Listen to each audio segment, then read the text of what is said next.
di minggu terakhir sebelum Lebaran ya. Gitu. Kita akan lanjutkan kuliah kita, eh, pengendalian mutu. Jadi minggu lalu sudah selesai ya materinya tentang faktor atribut intrinsik dan ekstrinsik, kemudian faktor-faktor yang menentukan mutu suatu produk dan tata cara pengukurannya begitu ya. Serta bagaimana kita menghubungkan atau mengkorelasikan antara pengukuran yang sifatnya itu objektif menggunakan instrumen dan juga pengukuran yang sifatnya subjektif atau menggunakan indera manusia. Jadi pendekatan uh, analisis, pengujian secara sensoris menggunakan indera manusia itu apa pengukuran secara subjektif ya. Kita bisa mengkorelasikan dengan pengukuran objektif yang menggunakan instrumen begitu. Jadi ketika dalam suatu proses produksi kita sudah menghasilkan suatu produk dan kita ingin menganalisis terkait dengan spesifikasi produk itu apakah sudah memenuhi atau sesuai dengan standar yang dipersyaratkan oleh perusahaan. Ketika salah satu pengujian ini tidak tersedia, kita bisa menggunakan pendekatan pengujian lainnya gitu ya. Jadi apa kalau misalnya kita ingin tahu berapa apa sifat tekstural kerenyahan suatu keripik gitu ya, keripik kentang, uh, ketika tidak ada pengujian secara dengan instrumen menggunakan tekstur analyzer, kita bisa menggunakan pendekatan misalnya pengujian kadar air gitu ya. Jadi dari aspek kimia kita bisa lakukan pengujian. Kalau misalnya tidak tersedia, kita bisa melakukan pendekatan pengujian secara sensoris. Dari pengujian sensoris ini kita bisa menilai apakah produk ini dia memiliki penilaian sensoris yang masuk ke dalam range penilaian yang dipersyaratkan atau standar dari perusahaan atau di luar itu gitu ya. Atau apakah dia produk ini bisa kita katakan lolos karena dia perbedaannya itu kecil sekali dengan standar atau kontrol atau produk itu malah di reject karena perbedaannya sangat besar sekali atau degree of difference-nya itu sangat besar sekali begitu ya. Nah, kemudian kita akan lanjutkan materi tentang regulasi ya. Karena pengendalian mutu itu landasannya adalah pada regulasi yang ditetapkan gitu ya. Jadi untuk kita tahu apa saja indikator-indikator yang perlu dipenuhi oleh suatu industri terhadap spesifikasi produk yang dihasilkan, kemudian juga terkait dengan um, komersialisasi, pemasaran ke apa tidak hanya dalam negeri ataupun luar negeri itu juga harus memenuhi peraturan seperti itu ya. Nah, kita akan lihat begitu bagaimana pengendalian mutu dari sisi peraturan dan regulasi pangan, baik itu dalam levelnya itu nasional juga internasional. Gitu ya. Jadi apa saja landasan-landasan dalam yang melatar belakangi peraturan dan regulasi pangan nasional internasional kaitannya dengan pengendalian mutu suatu produk pangan yang dihasilkan gitu.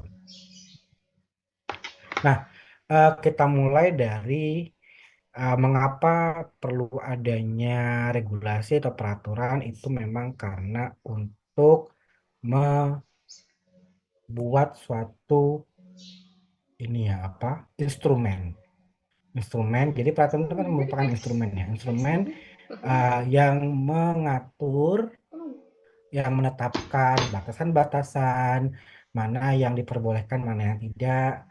Kalau batasan itu kan berarti ada ada kategori yang dia itu diperbolehkan, artinya itu masuk dalam batasan atau range yang diperbolehkan atau yang tidak diperbolehkan, misalnya dia di luar batasan tersebut begitu ya. Jadi memang perlu memenuhi batasan atau standar yang ditetapkan oleh peraturan gitu ya. Uh, supaya harmonis adanya harmonisasi antara standar yang digunakan oleh si industri Yalah. dengan standar yang ditetapkan oleh suatu negara tujuan atau suatu wilayah regional tujuan tempat produk itu diperdagangkan atau dipasarkan begitu ya. Sebagai contoh, eh, kalau produk itu ingin dipasarkan ke perdagangan bebas di luar negeri, pasar terbuka, maka kita perlu memenuhi peraturan-peraturan terkait dengan hukum, legal gitu ya, yang berlaku terhadap perdagangan bebas gitu ya. Ketika kita ingin memasarkan produk kita di suatu negara, maka kita perlu menyesuaikan uh, spesifikasi atau standar produk kita itu sesuai dengan standar produk yang diatur atau yang diakui oleh negara tujuan kita untuk melakukan perdagangan gitu ya. Dan memang setiap negara itu dia punya apa peraturan yang berbeda dalam konteksnya, secara detail bisa terhadap batasan-batasan maksimal pada suatu parameter begitu ya. Misalnya em, terkait dengan cemaran, cemaran mikrobia atau cemaran logam berat, kemudian ada juga cemaran misalnya toksin, mikotoksin gitu ya. Nah, itu setiap negara punya peraturannya masing-masing, termasuk penggunaan bahan tambahan pangan, mana yang memang di negara tersebut tidak diperbolehkan, mana yang masih dalam kategori legal atau diperbolehkan gitu. Sebagai contoh, dulu pernah ada kasus bahwa produk Indomie kita dari negara Indonesia itu ditolak di negara Hong Kong karena setelah diuji itu mengandung pengawet metil paraben. Itu yang terdapat pada ini apa um, bumbu. Kemudian adanya kandungan antioksidan, tokoferol, begitu BHA, BHQ, butil hidroksianisol, butil hidroksi BHA, BHT ya, toluen, butil butil hidroksitoluen. Ini antioksidan pada mie, pada apa mie keringnya itu ya. Nah, itu kalau di regulasi sana itu sudah diperbolehkan gitu. Tapi kemudian kita melakukan adjustment begitu ya, bahwa kita tidak menggunakan pengawet itu lagi. Kemudian juga kita melakukan klarifikasi bahwa kita tidak menambahkan secara apa, secara apa istilahnya um, langsung begitu antioksidan itu ke dalam mie mie kering itu dalam formulanya, tapi karena dikarenakan mie itu digoreng gitu ya. Jadi untuk proses pengeringannya itu dengan cara untuk membentuk mie keringnya itu dengan cara digoreng. Nah, minyaknya yang digunakan itu sudah mengandung antioksidan itu gitu. BHA, BHT, kemudian juga tocopherol sehingga secara tidak langsung itu antioksidan itu akan terserap ke si mie kering ini begitu sehingga eh, kita tidak menambahkan on purpose, artinya tidak tidak di awal itu bukan niat kita menambahkan tetapi itu sebagai suatu bahan yang terikut begitu ya. Jadi bukan hal yang disengaja gitu ya. Gitu. Nah, organisasi dunia dan regional itu ada yang sifatnya um, ini ya apa suatu wilayah regional gitu, misalnya ASEAN meliputi negara ASEAN itu ada ASEAN Free Trade Area gitu ya. Kemudian ada ini untuk dalam konteks wilayah perdagangan bebas gitu ya. Kemudian ada APEC dan WTO gitu. Nah, pada intinya adalah ketika kita ingin memasukkan produk kita dalam perdagangan bebas itu maka perlu memenuhi persyaratan standar yang ditetapkan begitu ya, atau standar yang berlaku begitu. Sehingga standarisasi ini sangat penting sekali untuk menjamin perlindungan terhadap masyarakat khususnya di bidang keselamatan begitu ya. Safety, aspek safety. Jadi jangan sampai ketika produk dikonsumsi oleh orang lain di negara tujuan begitu dalam perdagangan bebas itu bisa menimbulkan bahaya kesehatan bagi yang mengkonsumsi. Dalam konteks perdagangan bebas itu maka level food security-nya atau keamanan pangannya pasti akan jauh lebih ketat dibandingkan kita istilahnya masakan dalam negeri begitu ya. Karena memang tipikal culture, budaya, kemudian kebiasaan makan, bahkan mungkin terkait dengan kesehatan dan juga paparan mikrobia, gitu ya, cemaran dalam negeri dan luar negeri itu akan berbeda begitu. Di kita mungkin kita santai gitu ya, oke, masih oke sehat kalau kita mengkonsumsi produk yang mungkin sudah terpapar udara terbuka dalam daerah danger zone gitu ya, um, cukup lama begitu ya. Tapi ketika kita konsumsi makanan itu tidak menimbulkan masalah gitu. Karena memang mungkin sistem pencernaan kita, kemudian ada gut microbiota, mikroflora alami yang ada pada usus kita itu masih bisa mengkompensasi, artinya bisa apa meredam gitu ya, atau bisa menghambat pertumbuhan bakteri patogen atau mungkin senyawa toksin lain yang dihasilkan gitu ya. Nah, beda dengan masyarakat di luar negeri, begitu mereka punya tipikal kondisi kesehatan yang berbeda. Jadi baseline atau istilahnya standar kesehatan mereka itu akan berbeda dengan kita. Tingkat higienitas produk yang dihasilkan eh, atau apa dalam dalam konteks makanan yang dikonsumsi sehari-hari itu juga akan berbeda dengan kita seperti itu ya. Sehingga kita perlu adanya standar, kita perlu memastikan bahwa produk itu memenuhi atau patuh terhadap standar yang ditetapkan gitu. Kemudian keamanan, kesehatan dan lingkungan hidup gitu ya. Ini akan menjamin pula kalau kita mematuhi standar yang berlaku. Kemudian juga meningkatkan pertumbuhan ekonomi nasional begitu ya. Dan karena kita bisa memboosting atau kita bisa meningkatkan angka penjualan uh, ini ya lintas negara seperti itu ya. Jadi tidak hanya dalam negeri kita meningkatkan penjualan, tapi kita juga merambah atau mengekspansi penjualan kita ke luar negeri dalam perdagangan bebas seperti itu. Maka omset pun juga otomatis akan ikut meningkat. Tetapi memang untuk bisa memenuhi kualifikasi atau kriteria produk kita bisa dipasarkan dalam perdagangan bebas, ada step-step tahapan dan juga seperangkat peraturan yang perlu kita patuhi gitu ya. Termasuk kita perlu memiliki sertifikat atau istilahnya pengakuan gitu ya yang bisa menjamin atau memastikan terkait dengan keamanan pangan kita. Misalnya kita punya sertifikat HACCP. Kemudian kita punya sertifikat terkait dengan ISO keamanan pangan 22.000 atau ISO terkait dengan manajemen perusahaan gitu ya di ISO 9001. Kemudian juga mungkin di labnya itu juga ada pengujian yang sudah terstandar, yang sudah terakreditasi oleh misalnya ISO 17025 seperti itu.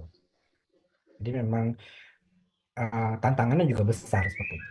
Nah, kemudian terkait dengan rasional atau landasan mengapa standarisasi itu diperlukan atau itu penting, maka kita melihat dari kebijakan mengenai tata cara penetapan standar tersebut itu diatur dalam level undang-undang begitu ya. Kalau negara kita itu diatur oleh undang-undang.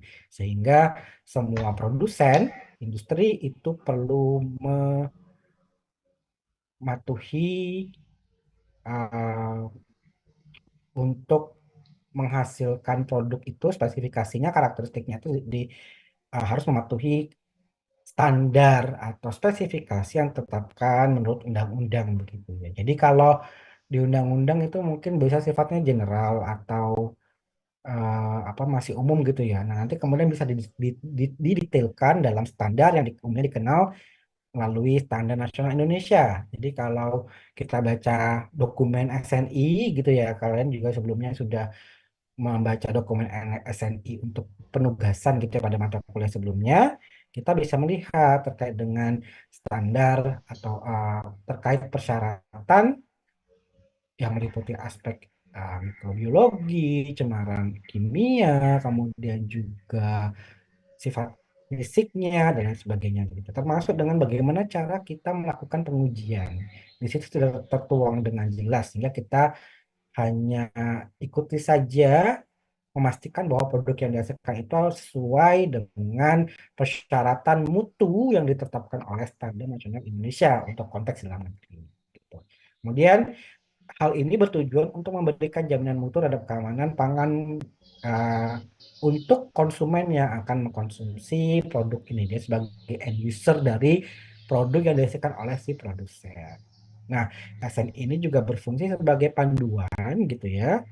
Ini sebagai panduan bagi industri untuk melakukan produksi pangan yang baik dan juga aman gitu. Jadi dari segi kualitasnya itu terstandar gitu ya. Artinya masuk ke dalam range batasan ditetapkan oleh Standar Nasional Indonesia gitu. Kemudian dari segi safety keamanan itu juga memenuhi gitu ya. Sertifikasi lain diperoleh oleh industri juga merupakan indikasi gitu bahwa industri bersangkutan layak berproduksi. Jadi kalau dia bisa lihat punya sertifikasi keamanan pangan ACCP, kemudian ISO, kalau yang lebih simpelnya itu ya CPPOB ya atau GMP ya, Good Manufacturing Practice. Ini bisa dikatakan bahwa industri itu memang layak untuk berproduksi dan memasarkan produknya. Nah, kemudian ruang lingkup standarisasi, jadi kalau dalam PP nomor 102 tahun 2000 merupakan proses merumuskan, menetapkan, dan merevisi standar yang dilaksanakan secara tertib, artinya memang ini diformulasikan dengan uh, melalui suatu tahapan proses, begitu ya. Jadi memang dalam merumuskan suatu standar itu perlu kita benchmarking atau kita perlu membandingkan dengan standar yang sudah ada baik itu di luar negeri atau di dalam negeri gitu ya dalam upaya perbaikan standar gitu. Kalau misalnya standarnya belum ada, kita bisa benchmarking atau kita bisa melihat kepada standar yang sudah ada di luar negeri. Itu sebagai acuan. Misalnya kan kalau kita nulis skripsi itu sebagai referensi lah seperti itu. Tapi kalau sudah ada, kemudian kita lakukan peninjauan kembali. Apakah standar itu masih relevan, berlaku, atau kita perlu perubahan? Misalnya, apakah batasan cemaran itu yang sebelumnya, misalnya logam berat, kadmium, atau timbal itu misalnya dalam produk susu itu misalnya 10 apa dalam konsentrasi misalnya 0,5 mikrogram per mili. Apakah jumlah itu masih relevan gitu ya terkait dengan keamanan aspek safety, keamanan kesehatan gitu ya manusia ataukah perlu diturunkan konsentrasinya gitu ya. Standar konsentrasinya itu sehingga harusnya nanti cemarannya itu lebih rendah gitu ya, lebih rendah sehingga ini bisa untuk memastikan apa dan menjamin kesehatan bagi konsumennya gitu. Biasanya dari hasil-hasil penelitian gitu uh, kan secara update gitu ya ilmu itu akan terus berkembang begitu sehingga termasuk juga standar begitu ya. Jadi standar itu uh, mengacu kepada perkembangan ilmu yang terjadi jika ada temuan baru begitu atau misalnya ada sesuatu yang sifatnya ini ya sesuatu yang sifatnya itu terbaru, novel gitu, ya, novelty, maka itu bisa menjadi rujukan terhadap kita merevisi standar. Kemudian standarisasi itu mempunyai misi untuk meningkatkan kualitas hidup masyarakat dan standarisasi itu bukanlah suatu kegiatan yang statis, artinya dia dinamis. Seluruh dunia standarisasi mengalami perkembangan. Tadi seperti saya sampaikan, bisa jadi kategori batasan cemaran maksimal itu bisa jumlah angkanya bisa berubah bisa lebih tinggi atau lebih rendah gitu atau mungkin sudah nggak relevan jadi itu dihilangkan begitu tuh jadi ada pun tidak masalah seperti itu misalnya ya gitu baik baik ini ya, termasuk dalam ruang lingkup pada perumusan maupun penerapannya. Nah, ini nanti bisa kalian baca ya, ini tujuan standarisasi nanti bisa kalian cek gitu ya. Apa saja uh, tujuan, kemudian yang kaitannya dengan aspek kualitas produk, kemudian juga safety, keamanan pangan gitu ya. Nah, standar itu bisa dalam level yang lebih rendah itu pada level perusahaan gitu ya.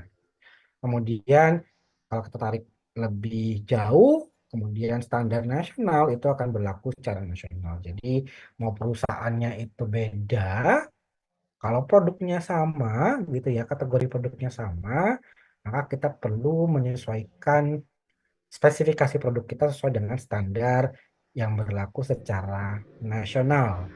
Jadi kalau misalnya nugget ayam itu dia punya kadar protein minimalnya misalnya 18%, maka mau perusahaan A, B, C, D sekalipun yang membuat itu produk harus mematuhi bahwa kadar protein minimalnya adalah 18%. Kemudian cemaran misalnya apa mikrobia, coliform, kemudian angka lempeng total, salmonella, staphylococcus juga sama begitu ya, harus mematuhi standar yang berlaku. Kemudian regional, misal di wilayah ASEAN, di wilayah Asia Tenggara ya, ASEAN, kemudian misalnya di Uni Eropa, kemudian mungkin di wilayah Asia secara luasnya gitu, seperti itu, atau bahkan regulasi yang sifatnya eh, melingkupi global seluruh negara yaitu internasional.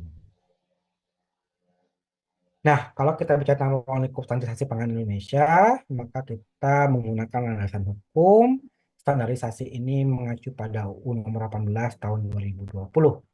Nah, ini konsep keamanan pangan yang dari standarisasi itu adalah pada kontaminasi mikrobiologi, artinya kita melihat melalui kualitas mikrobianya, kemudian juga dari sisi foodborne disease, artinya penyakit yang mungkin bisa ditimbulkan karena mengkonsumsi suatu produk pangan yang memang kualitas mikrobiologinya sudah jelek gitu. Jadi seorang itu bisa sakit karena mengkonsumsi makanan itu namanya penyakit foodborne disease gitu ya.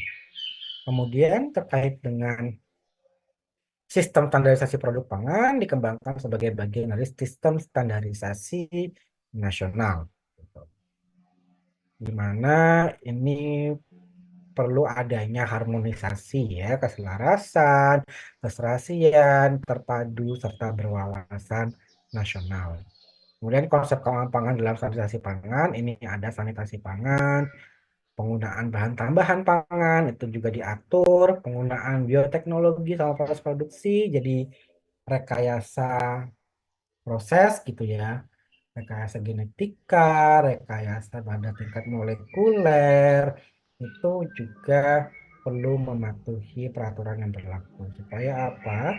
Supaya ini tidak memberikan ancaman atau threat bagi konsumen, kemudian juga tidak menimbulkan ancaman secara nasional dan juga global gitu. Bahwa kita tahu ini ya, terkait dengan aspek biologis itu bisa menjadi suatu ancaman gitu ya, jika tidak dikelola dengan baik begitu. Memang masih ada pro dan kontra terhadap rekayasa genetika transgenik seperti itu. Nah, ini yang perlu kita ini ya apa eh, mengikuti, kita perlu update gitu terhadap peraturan yang berlaku seperti itu, dan juga kita bisa apa memastikan bahwa produk itu dia memang dapat dipasarkan gitu kan, atau dikomersialisasikan seperti itu ya,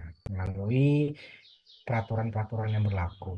Kemudian pengemasan pangan, penggunaan iradiasi terhadap bahan pangan, ini kaitannya untuk pengawetan pangan, kemudian pangan tercemar atau cemaran pangan, dan juga pangan kadaluarsa.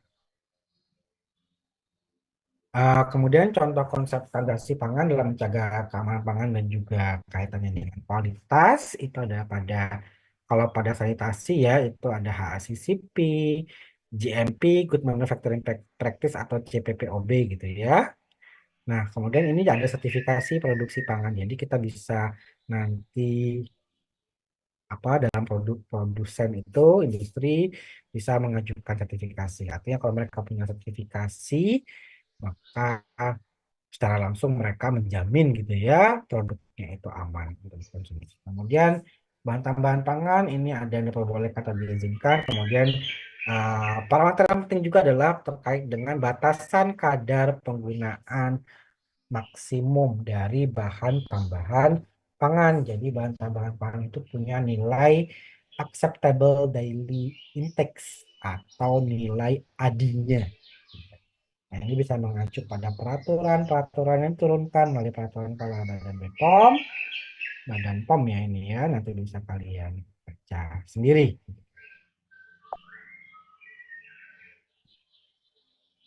Kemudian, nah ini tujuan khusus standarisasi produk pangan, ini memberikan perlindungan kesehatan, kemudian terkait dengan kualitas pun juga untuk penyeragaman begitu ya, supaya standar ke standar, kemudian mencegah tindakan yang misleading, ini tujuannya ke arah mencegah terjadinya pemalsuan, kemudian juga informasi-informasi yang sifatnya fraud atau yang menyesatkan seperti itu ya. Kemudian visi standarisasi produk pangan ini terwujudnya standarisasi produk pangan dalam meningkatkan efisiensi dan daya saing produk pangan nasional dan terlindunginya konsumen dari pangan yang tidak layak, tidak aman, dan juga dipalsukan. Gitu ya. Em, ini apa misalnya uh, apa sih namanya pemalsuan itu adulterans adulterans ya adulterat misalnya saus sambal itu kan memang harus komposisi yang mayoritas itu kan adalah cabai tetapi ada produsen yang memang dia ingin cost atau biaya produksinya rendah sehingga harga jual produknya HPP harga penjualan produknya itu jadi rendah begitu bisa ditekan sehingga mereka menggunakan filler misalnya pati singkong, pati dari umbi-umbian tertentu begitu ya. Sehingga ini seakan-akan apa istilahnya di situ proporsi cabenya itu besar gitu. Padahal proporsi cabenya mungkin hanya seberapa persen, kemudian ditutupi, ditambahkan filler berupa pati begitu ya untuk memberikan sifat tekstural, konsistensi atau viskositas yang sama kemudian juga ditambahkan bahan tambahan pangan, pewarna gitu ya, yang untuk menyerupai warna cabai seperti itu. Nah, itu memang perlu adanya apa? Tadi standarisasi begitu ya. Contoh tadi misalnya kan kadar kadar protein minimal pada nugget misalnya 18% itu misalnya.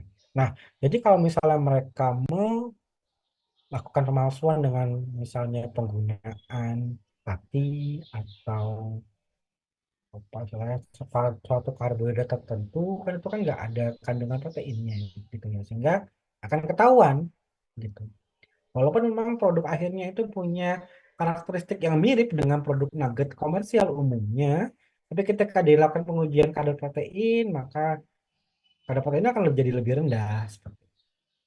Nah, dan misi dari produk pangan ini nanti bisa kalian baca sendiri ya. Kemudian strategi untuk meningkatkan pengembangan standarisasi pangan. Jadi tadi seperti saya sampaikan bahwa standarisasi pangan itu sifatnya dinamis.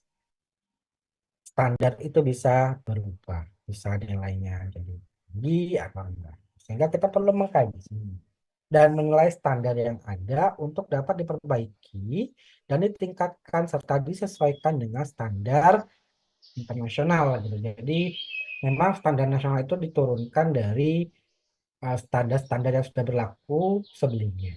Jadi biasanya memang kita mengacu ke standar internasional yang sudah ada dan itu kemudian diadopsi dan disesuaikan dengan eh, apa istilahnya tipikal apa demografi, kemudian juga pola konsumsi, kemudian juga terkait dengan regulasi perundang-undangan yang berlaku seperti itu. Nah, kemudian memperbarui standar dan persyaratan keamanan pangan sesuai dengan kebutuhan produk pangan lokal maupun impor. Kemudian kita meningkatkan jaringan kerjasama antar lembaga dan juga pihak yang terkait atau stakeholder, baik itu di sektor hulu maupun di sektor hilir, gitu ya. Baik dalam kaitannya pengadaan bahan baku, proses industri, dan juga kemudian sampai ke level itu diperjualbelikan. Dan meningkatkan kesadaran produsen dan konsumen akan pentingnya standarisasi keamanan pangan terhadap kesehatan dan daya saing perdagangan. Meningkatkan partisipasi aktif dalam perkembangan standarisasi pangan tingkat nasional, regional, dan nasional, kemudian meningkatkan kualitas SDM. Ya, ini juga penting begitu ya.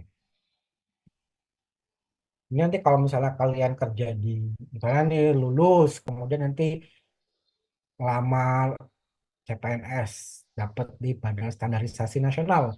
Nah, ini kalian akan kerjanya mengevaluasi terkait dengan standar-standar yang sudah ada, apakah perlu adanya revisi, perbaikan. Jadi kita perlu melakukan peninjauan. Kemudian juga terkait memformulasikan atau merancang suatu standar yang belum ada seperti itu, dan kita juga monitoring gitu ya penerapan standar itu dalam konteks pengendalian itu di industri gitu ya dalam proses produksinya oleh produsen. Nah, kemudian ada juga kendala yang dihadapi untuk penerapan standar nasional Indonesia ya untuk memastikan kualitas itu tetap sama, terstandar oleh setiap perusahaan.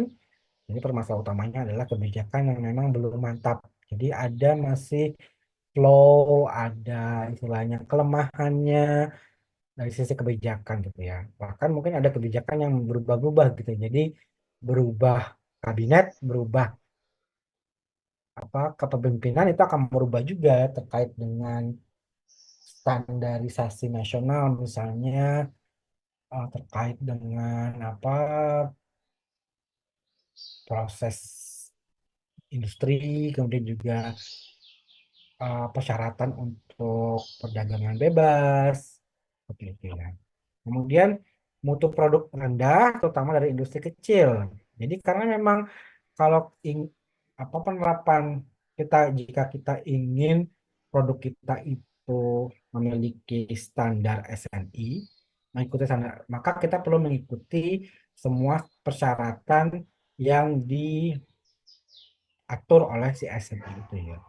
Nah, memang untuk industri besar itu tidak menjadi masalah karena mereka punya resources, punya sumber daya, baik itu biaya, keuangan, financial, bahkan SDM itu yang memang dipersiapkan untuk dapat menerjemahkan produk itu sesuai dengan standar SNI. Tapi pada level yang lebih rendah, misalnya di industri kecil, ini menjadi hambatan tersendiri karena memang mereka sumber dayanya terbatas.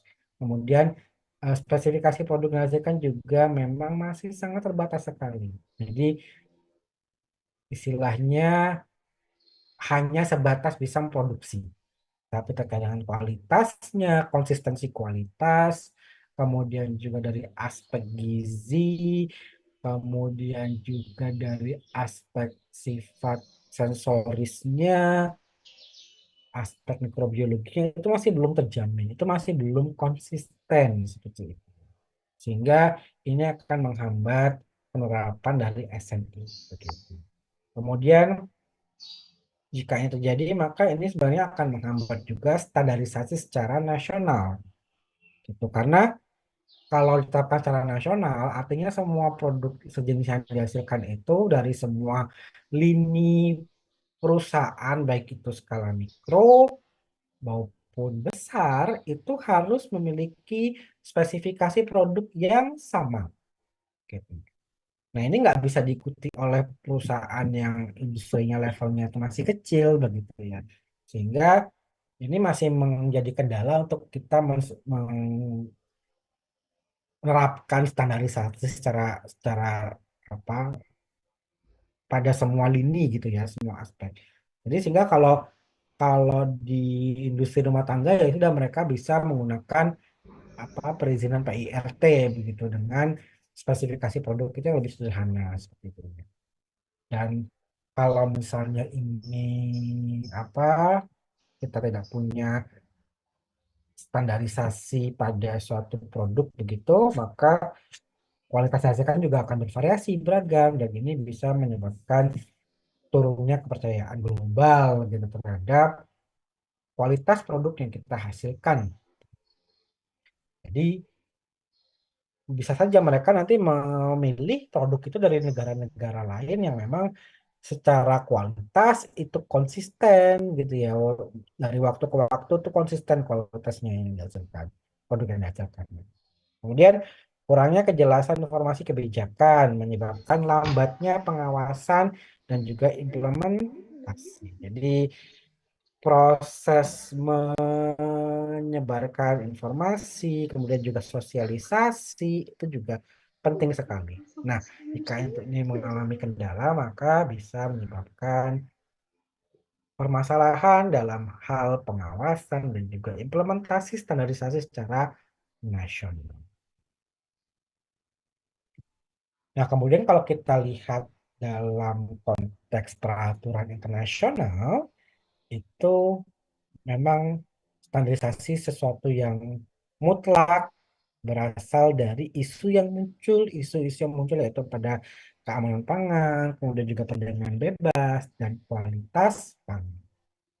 Nah, sehingga diperlukan instrumen sebuah regulasi pangan di mana tercantum strategi dalam menjamin keamanan pangan dan dalam kaitannya untuk melakukan pengaturan pangan seperti itu.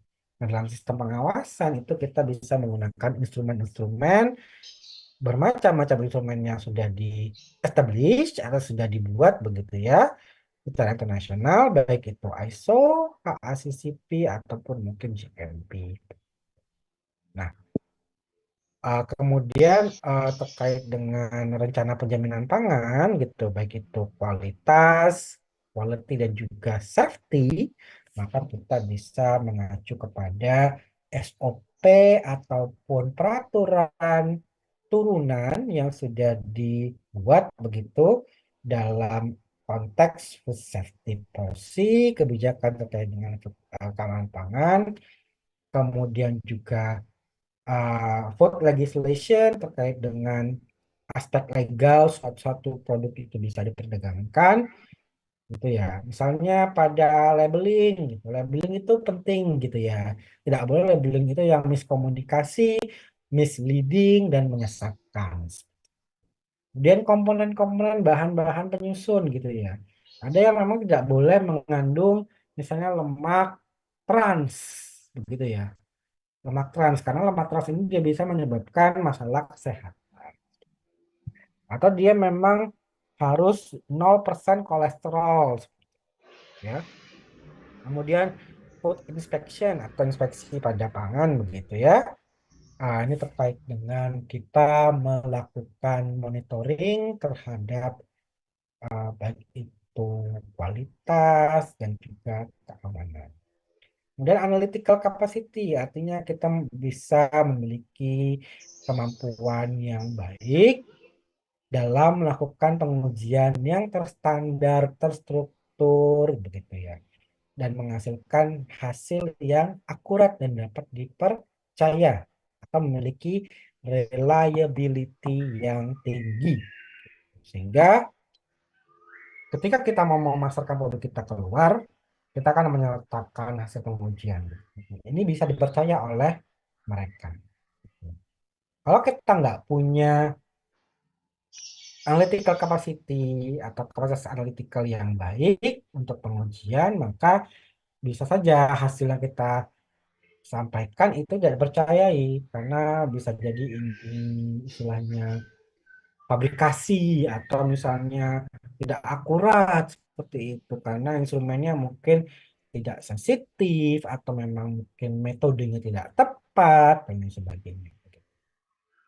Kemudian terkait dengan quarantine system. Jadi kalau misalnya ada masalah terhadap kualitas produk itu harus di reject itu karena membahayakan keamanan konsumen, maka kita perlu adanya sistem perangkat untuk mengkarantina gitu ya, untuk mencegah tercampurnya produk-produk yang membahayakan dengan produk-produk yang memang aman.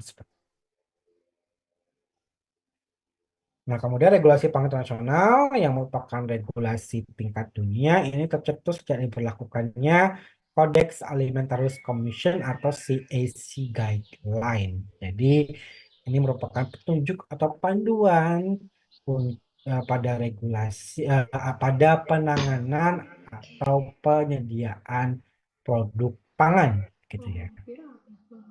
Jadi, dalam regulasi tingkat dunia itu tercetusnya dari CAC ini, Codex Alimentarius Commission. Jadi misalnya penggunaan bahan tambahan pangan, pewarna, pengawet gitu, nah ini diatur di sini begitu.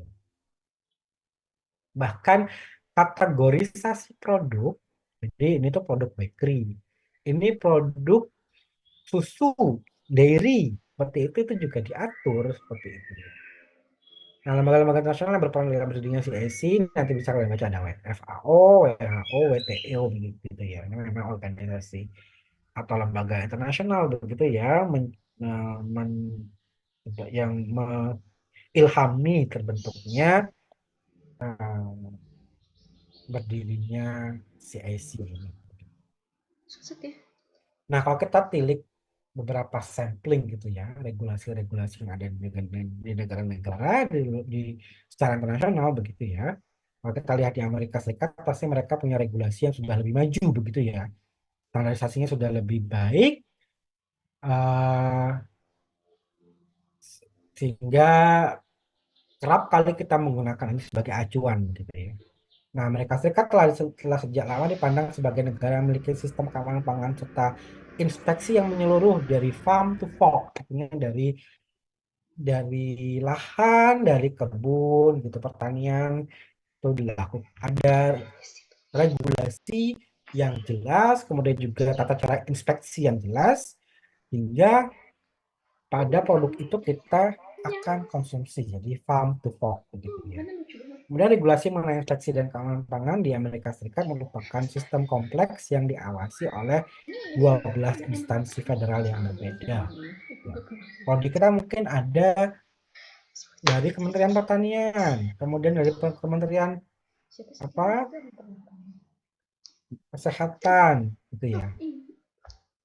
Kementerian Pertanian pun juga nanti bisa meliputi ke kesehatan veteriner, seperti itu ya. Mungkin ada beberapa produk yang kalian lihat itu ada nomor NKV, gitu ya. Nomor kesehatan veteriner seperti itu. Nah, kalau di Amerika dia lebih banyak lagi lembaga yang mengawasi begitu. Nah, instansi federalnya itu bisa apa yang besar itu ya, yang memang istilahnya banyak melakukan proses pengawasan itu ada USDA ini yang untuk agriculture ya, kemudian Food and Drug Administration ini kayak BPOM-nya kita. Kemudian NOOA ini untuk yang hasil laut. Nah, nanti bisa kalian baca ya, terus mendalami sendiri. Kemudian regulasi pangan di Australia Selandia Baru. Nah, ini juga mereka menggunakan namanya Food Standard Australia New Zealand atau FSANZ. Ini ya. Jadi merupakan lembaga yang diserahi tugas untuk menyusun serta mengembangkan standarisasi pangan yang berlaku bersama di Australia dan juga Selandia Baru. Nanti bisa kalian baca ya terkait dengan regulasi apa saja yang berlaku di slide ini begitu. Kemudian ini standarnya yang diatur apa saja, produk-produk yang diatur apa saja, kemudian ada juga regulasi khususnya terkait dengan BTP, mengenai kontaminasi pangan, nanti bisa kalian seperti ini di baca ya. Wikipedianya Australia Nah, sedang di mempraktekkan Jepang itu juga regulasinya mahasiswa. baik Iya, ya, tersusun dengan baik dan lebih bagus gitu ya dibandingkan kita gitu ya. Nah, ini ada regulasi untuk pangan impor, kemudian pangan dan bahan tambahan pangan, dan juga tindakan sanitasi. Gitu ya. Kalau impor itu yang perlu diatur atau yang menjadi lingkup peraturannya adalah terkait dengan sertifikasi pangan impor yang diakui oleh badan di Jepang, kemudian juga melibatkan inspeksi dan juga karantina yang baik.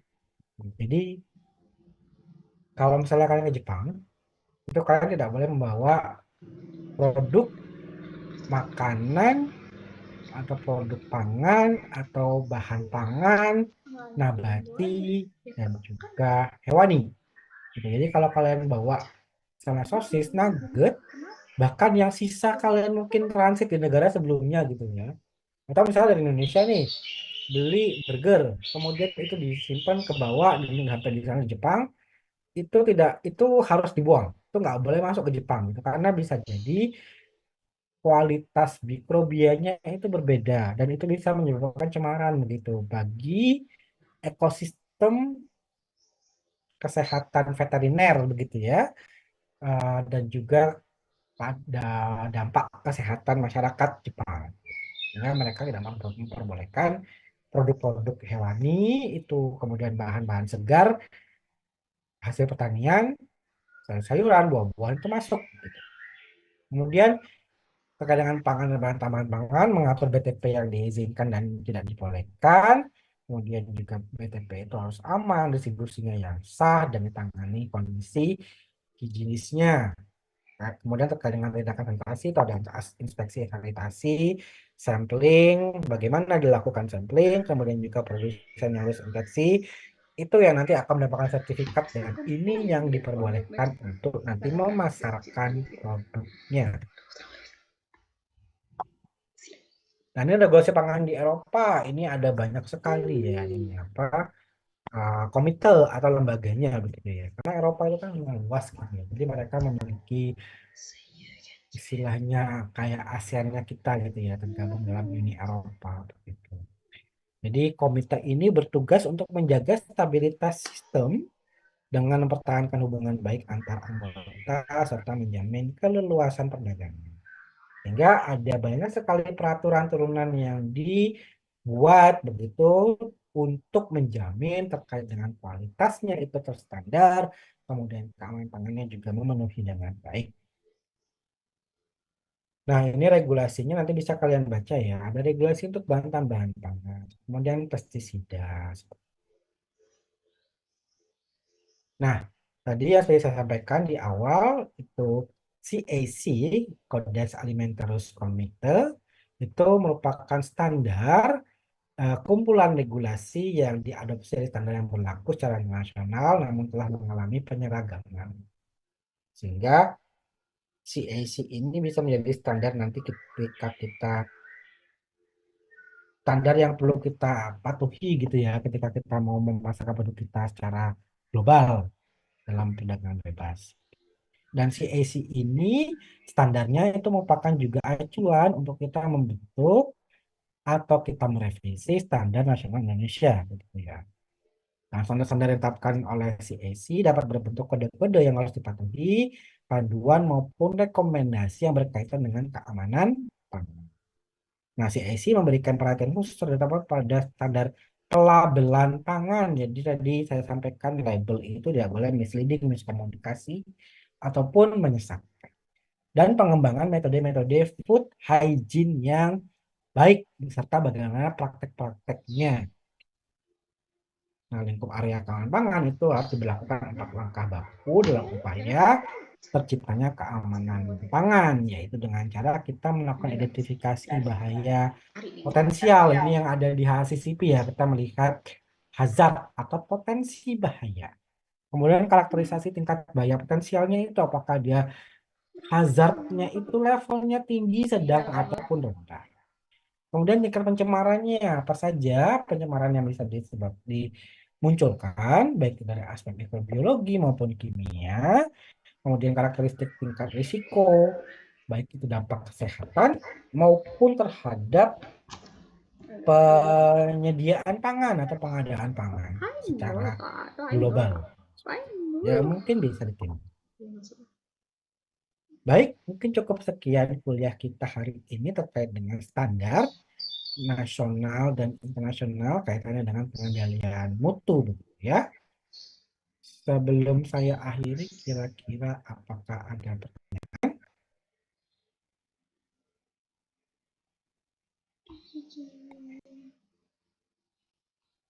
kalau jadwal ujian UTS sudah keluar belum ya?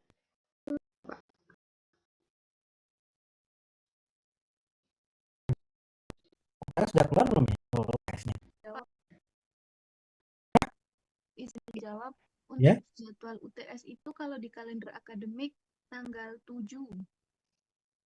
Oh, jadi setelah Lebaran itu sudah mulai UTS gitu ya? Iya, Tapi kalau jadwal pengendalian mutu itu belum belum belum muncul ya seperti itu ya? Artinya ya. belum Pak kalau itu Pak. Oh ya baik. Nanti kalau ada infonya bisa saya diinfokan ya.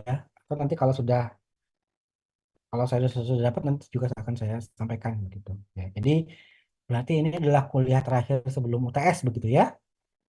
Kuliah terakhir sebelum UTS. Nanti kita akan lanjutkan kuliah-kuliah pengendalian mutu nanti setelah UTS. Biasanya kalau ujian kan 2 minggu ya, 2 minggu kan UTS. Baik, ada pertanyaan kira-kira sebelum saya akhiri? Kalau tidak ada, kita cukupkan sekian ya. Terima kasih. Selamat sore, siang. Wassalamualaikum warahmatullahi wabarakatuh. Waalaikumsalam. Waalaikumsalam. Terima kasih, Pak. Ya. Nanti ketemu lagi di kuliah berikutnya kalau yang sama ini ngambil.